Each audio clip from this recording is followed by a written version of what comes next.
Hello guys, and welcome back to another Dokkan video. And in the last video I did my big summon drop, and we went about 1250 stones in. It was kind of successful, I guess, in a way, depending on how you look at it. But I've had a lot of time now to use this unit. I've used it a lot on stream. I've taken it into a lot of events. I've taken it into SBR, LGE. I've taken it into the Infinite Dragon Ball History stage. I've taken it into boss rushes. So I've used this unit for quite a few hours now, just to like try to get like a feel around it, my thoughts, like get it all collected together. And in this video I'm just going to give my honest opinion on the actual unit itself.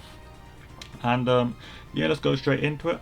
I did get lucky. If you didn't catch the video, I did get it with one dupe. I don't know if that's pretty good or not for like 1200 stones, but you know, we will take it. And the main thing that is so good about this unit, I do have to say first before I go into anything, is the fact that it changes orbs. Now if he did not change orbs, I think he would not be as high tier as he is, honestly, because one of the main reasons that LR can be seen as good is if it is self-sufficient, and this unit is hella self-sufficient. I will get into that in a second.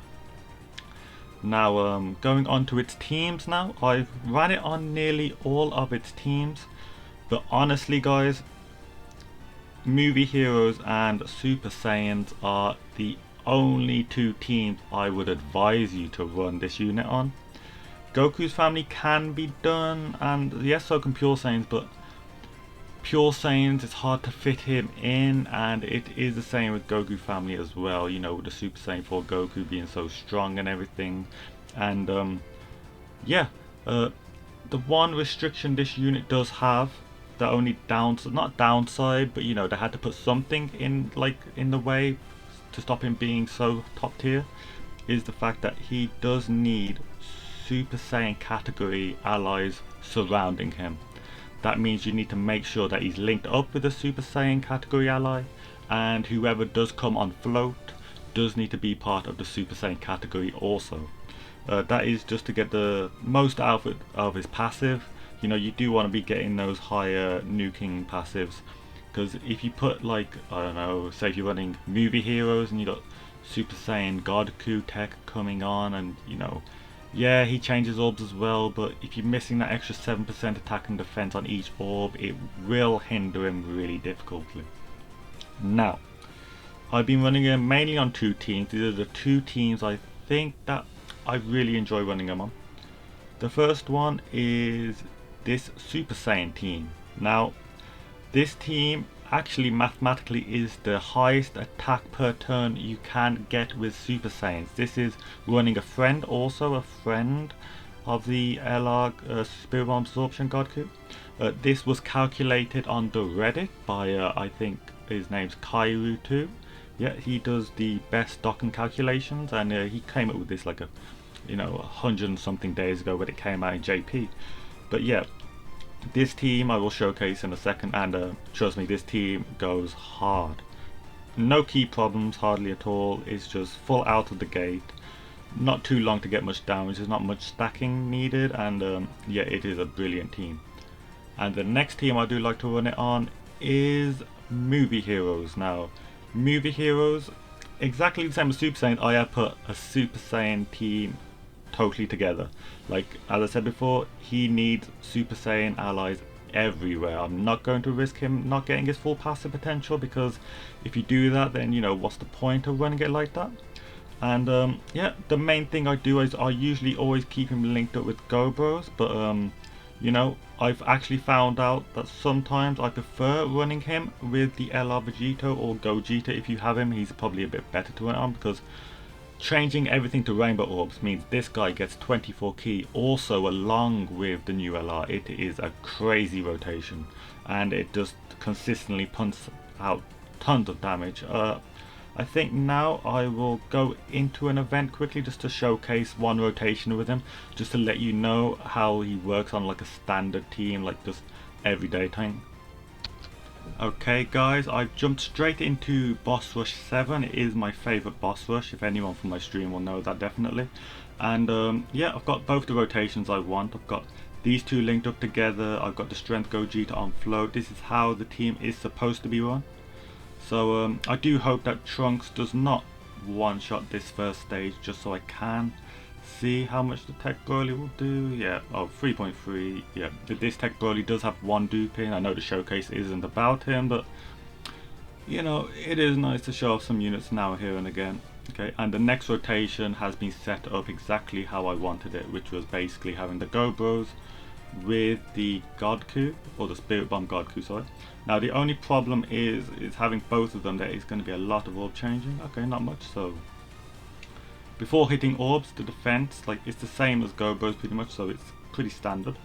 And yeah, look at this. So I'll just, yeah, 18 key, and okay, that's a bit bad, but Gobos does need at least like maybe one turn of super attacking just to get his key a bit higher. Gobos does struggle for keys a bit sometimes, but other than that, yeah, it is pretty easily to get an 18 key on your main one. 2.97. I did not get that much orbs with him that time.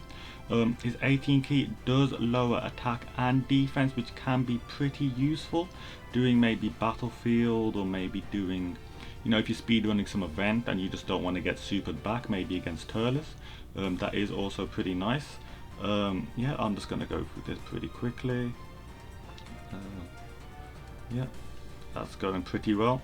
Yeah, and also his 12 key looks amazing. It is quite hard to like get it sometimes, I know, but his 12 key also greatly raises his defense, I assume.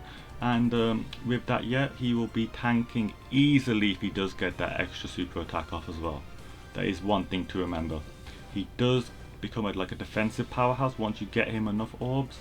I know it is quite RNG depending on how much orbs you can get to him, but you know, unless you're really unlucky, like I was a bit in that instance, quite bad for the video, yes, but unless you get really unlucky, it's so easy to get in like a 24 key, like yeah, easy.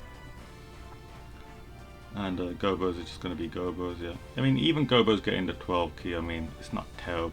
In this instance, probably, yeah, I may prefer running the Int Vegito with him more than this. I know this team is heralded to be the AP TML team from Kairu over a certain amount of turns, but I don't know, I think I do prefer having the Vegito with them.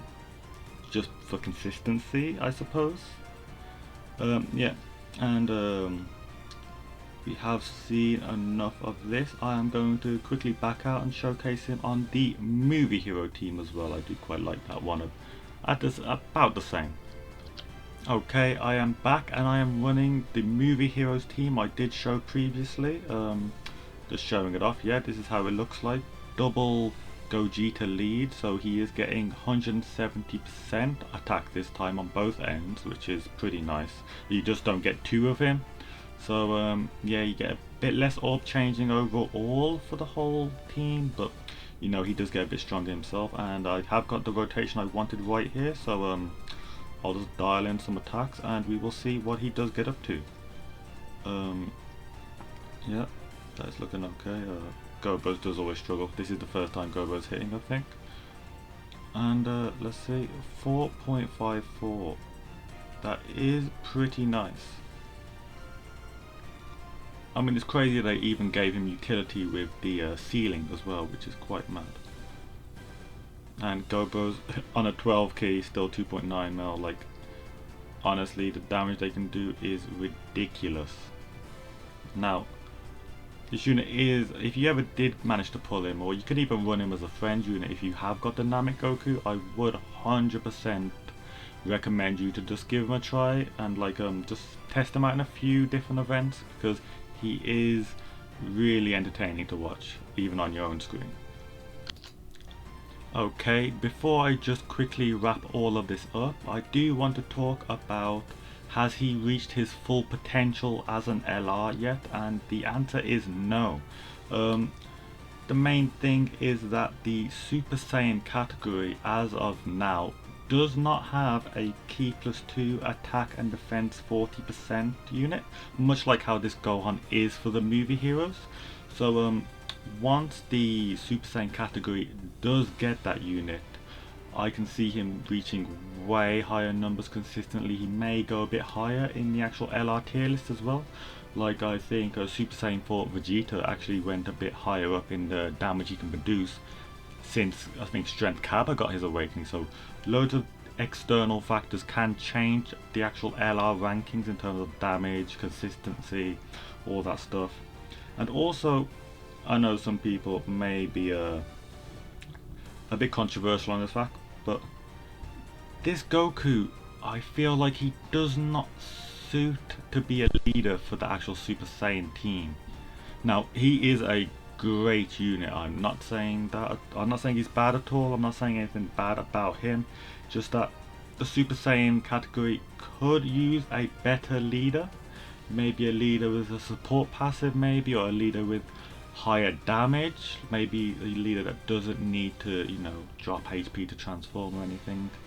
Like once they get those two things, I could see this unit going up really higher in the LR rankings. Because at the moment he's pretty, I would say he's about top 10 at the moment, honestly. And if not that, at least top 15. But yeah, thank you for watching. I hope you did like this video, and I hope you liked the summon video last time. If you haven't seen that, check that out. And yeah, subscribe if you like these videos. And I also stream on Twitch near enough every day, streaming like different Dokkan events, running random teams, trying out new LRs, trying out some wacky builds. So if you like any of that stuff and want to be part of my Dokkan community, just check me out on Twitch. It's twitch.tv/KizanDokkan.